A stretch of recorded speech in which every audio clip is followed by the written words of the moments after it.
Bonsoir, bonjour, bienvenue pour la carte conseil.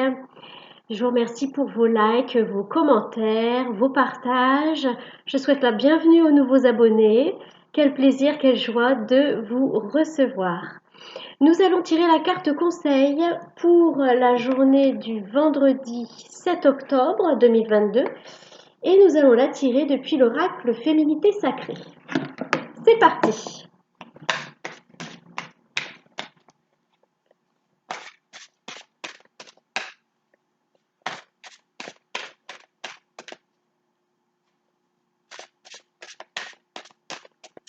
Alors, j'espère que vous allez bien. Les températures changent en ce moment. Le matin, j'ai froid et puis dans l'après-midi, ça se réchauffe. Alors, 2 cartes pour le moment. Nous avons cette jolie carte. Très très belle. L'envol du lâcher-prise. Accueillir, accepter que tout a une raison d'être. Voilà. Pas toujours facile, hein. Ah! Et puis là, nous avons une carte. L'ébullition de la colère. Derrière la colère s'exprime souvent une frustration. On peut avoir de la colère par rapport à quelque chose qu'on a du mal à accepter aussi.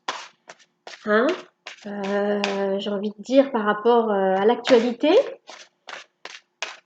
Nous sommes nombreux et nombreuses à avoir hâte qu'un nouveau jour se lève, que les choses s'arrangent, se calment, que nous allions vers plus de sérénité, de solidarité, de bienveillance, ouais, de bienveillance.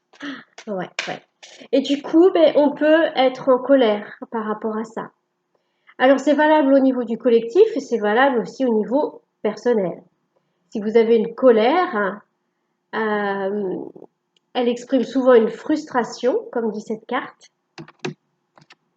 Bien souvent aussi, c'est quelque chose... la frustration, c'est quelque chose qu'on n'a pas. Hein, on est frustré parce qu'on n'a pas pu avoir ce qu'on voulait. Et là, on nous demande d'accepter. Donc c'est un peu aussi, accepter d'avoir cette frustration. Ça se trouve, c'est pour notre bien. Hein. Des fois, on n'a pas quelque chose, mais des mois plus tard, on se dit, finalement, heureusement, hein. Et puis, ça peut être aussi quelque chose qu'on nous a apporté, qui nous a mis en colère, ou quelqu'un en colère. Voilà. On nous demande d'accepter.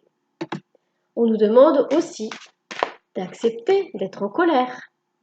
C'est humain, hein. C'est humain d'être en colère. On nous demande de l'accepter, de l'accueillir. Et vous allez voir, plus vous allez accepter votre colère, plus elle va se calmer, parce que vous allez vers l'amour inconditionnel de vous-même en acceptant cette colère. Vous allez vers un amour inconditionnel, c'est-à-dire je m'aime, même si je suis en colère. J'ai le droit d'être en colère. C'est pas pour ça que je dois faire du mal à tout le monde, mais j'ai le droit d'être en colère. Les autres ont le droit d'être en colère.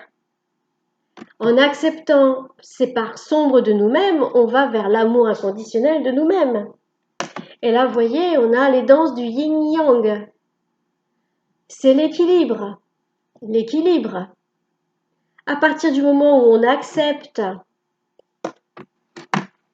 ce qui ne nous convient pas en nous, mais ça peut être aussi à l'extérieur. À partir du moment où on l'accepte, on se dit, de toute façon, je suis bien obligée de faire avec. Là, on atteint l'équilibre entre, oui, moi je suis en colère, mais moi j'aimerais être tout le temps dans l'amour et la bienveillance.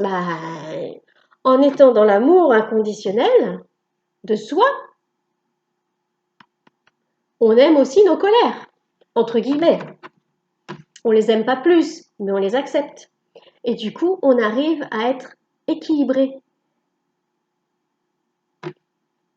On trouve cet équilibre en nous entre nos parts sombres et nos parts lumineuses. Et plus on va accueillir nos parts sombres, plus elles vont être aimées, et plus du coup elles vont se transmuter en lumière et en amour, et plus on va quitter ces états de colère. Hein? Donc la clé, c'est vraiment d'accepter, ouais, c'est marqué, hein, que tout a une raison d'être. On s'est incarné ici, on savait que ce serait compliqué, on savait que on allait vivre des états émotionnels, des sensations, des sentiments bien, qui nous bouleversent, hein, qui nous, euh, qui nous chahutent. Hein. Énergétiquement, ça nous chahute. Émotionnellement, ça nous chahute. On n'aime pas être en colère. Mais des fois, on ne peut pas s'en empêcher. On accueille, on accueille. On a le droit d'être en colère. L'important, c'est de ne pas faire de mal aux autres. On a le droit d'être en colère. On a le droit d'avoir des côtés imparfaits. Moi, je trouve que nous sommes parfaits dans notre imperfection. Et voilà, tout ceci, en acceptant, nous mène à l'équilibre et à l'amour inconditionnel. De nous-mêmes, des autres et du tout, en fait. L'amour inconditionnel du tout. Et nous faisons partie de ce tout. Je vous souhaite une bonne soirée, une bonne journée demain, sous le signe de l'accueil, de l'acceptation et de l'amour inconditionnel.